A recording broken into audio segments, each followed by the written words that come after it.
Welcome to Curb Defender. This video will show you how to set up and install your Curb Defender so you always know precisely where the curb edge is.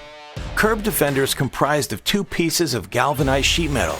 Remove plate A and B and place them together. Insert the bolt from the bottom. Then, affix the wing nut to the bolt as shown. Don't fully tighten the wing nut just yet.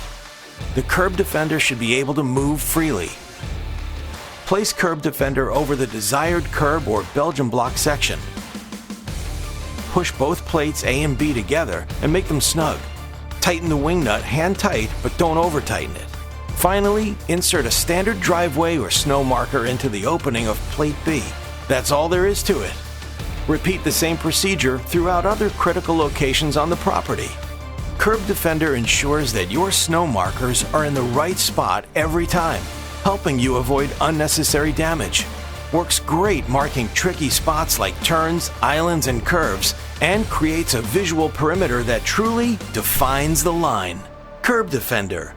Define the line.